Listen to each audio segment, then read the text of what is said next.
اعوذ باللہ من الشیطان الرجیم بسم اللہ الرحمن الرحیم لیس البر ان تولوا وجوہکم قبل المشرق والمغرب ولكن البر من آمن بالله واليوم الآخر والملائكة والكتاب والنبيين وآتى المال على حبه ذوي القربى واليتامى والمساكين وابن السبيل والسائلين وفي الرقاب وأقام الصلاة وآتى الزكاة والموفون بعهدهم إذا عاهدوا والصابرين في البأساء والضراء وحين البأس أولئك الذين صدقوا وأولئك هم المتقون صدق الله العظيم۔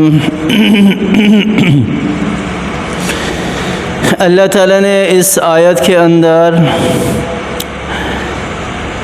جتنے بھی نیکی کے کام ہیں ان کاموں کو ذکر کیا ہے۔ اس سے پہلے اللہ تعالیٰ نے تحویل قبلہ کو ذکر کیا اور پھر اس کے احکامات جو تھے ان کا ذکر کیا۔ پھر اگر بندہ ایسی جگہ پر ہو جہاں اسے پتہ ہی نہ چلے کہ قبلہ کس طرف ہے، اس وقت اس کے لیے کیا ضروری ہے، وہ کس بات پر عمل کرے، اللہ تعالیٰ نے اس چیز کو ذکر کیا۔ پھر یہودیوں کا ایک بہت بڑا اور عیسائیوں کا ایک بہت بڑا جنب غفیر جو اس بات پر آپ صلی اللہ علیہ وسلم کو ملامت کرنے لگا کہ آپ صلی اللہ علیہ وسلم نے قبلہ کیوں چینج کر لیا، تبدیل کر لیا، تو اللہ تعالیٰ نے اس کا بھی پھر ذکر کیا۔ تو اس کے بعد یہاں پر اللہ تعالیٰ نے ان ساری کی ساری باتوں کو ذکر کرنے کے بعد اللہ تعالیٰ کہہ رہے ہیں کہ لیس البر ان تولوا وجوہکم قبل المشرق والمغرب، نیکی اس چیز میں نہیں ہے کہ تم جو ہے وہ قبلے کی تحویل کے اندر ہی پڑے رہو۔ لیس البر ان تولوا وجوہکم قبل المشرق والمغرب، ایک کہے کہ مغرب کی طرف منہ کر کے نماز پڑھو، دوسرا کہے کہ مشرق کی طرف منہ کر کے نماز پڑھو، اسی کے اندر لگے رہو، اور اہل کتاب کہیں کہ ہم سچے ہیں اور ایمان والے کہیں کہ ہم ٹھیک ہیں۔ لیکن میرے اللہ نے کیا کہا کہ دیکھو ٹھیک کون ہے، میں تمہیں بتا دیتا ہوں، جو تم میں سے ان باتوں پر عمل کرنے والا ہے، ایمان رکھنے والا ہے اور اللہ کی مان کر چلنے والا ہے، وہ تم میں سے ٹھیک ہے۔ وَلَكِنَّ الْبِرَّ مَنْ آمَنَ بِاللَّهِ، اور نیکی کیا ہے؟ اللہ تعالیٰ فرما رہے ہیں کہ جو اللہ پر ایمان رکھتا ہے۔ ظاہر سی بات ہے، جو اللہ پر ایمان رکھے گا وہ اللہ کی بات کو مانے گا۔ اللہ نے حکم دیا ہے مشرق کی طرف منہ کر کے نماز پڑھنے کا، تو وہ مشرق کی طرف منہ کر کے نماز پڑھے گا۔ اللہ نے حکم دیا مغرب کی طرف منہ کر کے نماز پڑھنے کا، تو وہ مغرب کی طرف منہ کر کے نماز پڑھے گا۔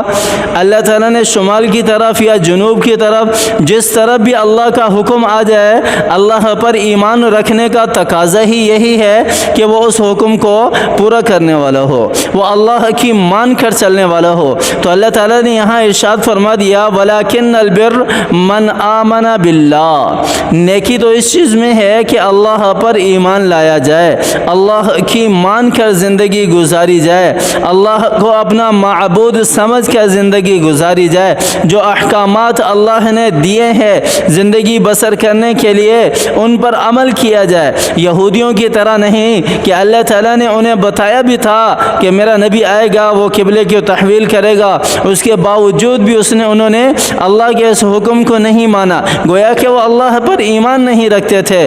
اسی طرح اگر آج کا مسلمان بھی اللہ کے کسی حکم کو نہیں مانتا، گویا کہ وہ اللہ پر اس کا ایمان گویا کہ پختہ نہیں ہے، کامل نہیں ہے، مکمل نہیں ہے، اکمل نہیں ہے۔ اسے چاہیے کہ وہ اللہ کے احکامات کو پورا کرنے والا بنے، وہ اللہ کے احکامات کو پورا کرنے والا بنے۔ نیکی تو اسی کے اندر ہے، نیکیاں تو اسی کے اندر ہے۔ وَلَكِنَّ الْبِرَّ مَنْ آمَنَ بِاللَّهِ وَالْيَوْمِ الْآخِرِ، پھر اللہ تعالیٰ نے کیا ارشاد فرمایا؟ نیکی کس میں ہے؟ آخرت پر ایمان رکھنے میں ہے، آخرت پر ایمان رکھنے میں ہے۔ دیکھیں آخرت کا یہاں کیوں ذکر کیا اللہ تعالیٰ نے؟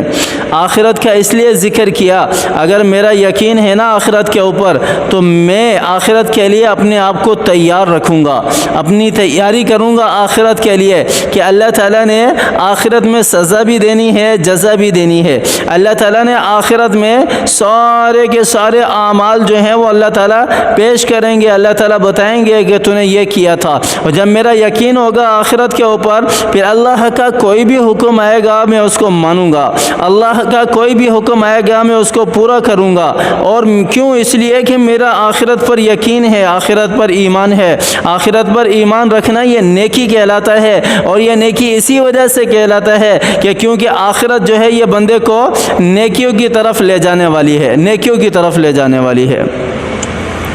والملائکہ، تیسرے نمبر پر اللہ تعالیٰ نے ارشاد فرمایا فرشتوں پر ایمان رکھنے والا ہو۔ فرشتوں پر ایمان رکھنا یہ بھی کیا ہے؟ نیکی کا کام ہے، نیکی کا کام ہے۔ اللہ تعالیٰ نے جس فرشتے کے ذمے جو ڈیوٹی، جو کام لگا دیا کہ اللہ تعالیٰ کی یہ نورانی مخلوق ہے، اللہ تعالیٰ کی یہ نورانی مخلوق ہے، اللہ تعالیٰ نے ان کے ذمے کام لگایا ہوا ہے، جو عبادت میں مشغول ہیں وہ قیامت تک عبادت میں ہی مشغول رہیں گے، جس کے ذمے جو کام لگائے ہیں وہ اسی میں ہی رہے گا، اس کے علاوہ اللہ کی نافرمانی ذرہ برابر بھی نہیں کرتے۔ ان ساری کی ساری باتوں پر، چیزوں پر ایمان لانا یہ کیا ہے؟ نیکی ہے۔ کیا ہے؟ نیکی ہے۔ والکتاب، اور ساری کی ساری کتابوں پر ایمان رکھنا۔ دیکھیں کتابوں پر ایمان رکھنا، اللہ تعالیٰ نے آسمان سے جتنی بھی کتابیں اور جتنے بھی صحیفے اتارے ہیں وہ سارے کے سارے برحق ہیں، اللہ کی طرف سے سچے ہیں، اللہ نے انہیں اپنے نبیوں کے اوپر اتارا، وہ نبی بھی برحق ہیں، وہ نبی بھی سچے ہیں، وہ کتابیں بھی سچی ہیں، ان کتابوں کے اندر جو احکامات تھے وہ بھی سچے ہیں، برحق ہیں۔ ان چیزوں پر ایمان لانا یہ نیکی کہلاتا ہے۔ یہ کیا کہلاتا ہے؟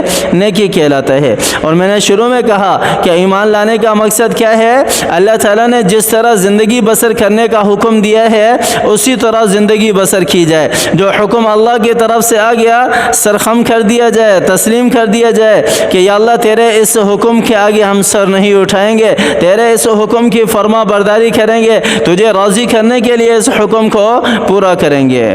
اور اس کے بعد پھر کیا ارشاد فرمایا کہ نیکی کس چیز کے اندر ہے؟ والنبیین، اور سارے کے سارے نبیوں کے اوپر ایمان لانا اس کے اندر نیکی ہے۔ اہل کتاب ایمان نہیں لے کر آئے، وہ تو اپنے نبیوں پر، بنی اسرائیل اپنے نبیوں پر بھی ایمان نہیں رکھتی تھی۔ وقالت الیہود لیست النصارى علی شیء وقالت النصارى لیست الیہود علی شیء، عیسائی جو ہیں وہ یہودیوں کو کہتے تھے کہ تمہارا دین ٹھیک نہیں ہے، تمہارا مذہب ٹھیک نہیں ہے۔ یہودی جو ہے وہ عیسائیوں کو کہتے تھے کہ تمہارا دین ٹھیک نہیں ہے، تمہارا مذہب ٹھیک نہیں ہے۔ بنی اسرائیل اپنے نبیوں کے بارے میں، اپنے نبیوں کے دین کے بارے میں اس طرح کہا کرتے تھے۔ بعض روایات کے اندر تو یہاں تک بھی ہے کہ اپنے نبیوں کو انہوں نے ناحق قتل بھی کیا ہے، بنی اسرائیل نے قتل بھی کیا ہے۔ تو اللہ تعالیٰ کہہ رہے ہیں کہ نیکی کیا ہے؟ سارے کے سارے نبیوں کے اوپر ایمان لانا ہے۔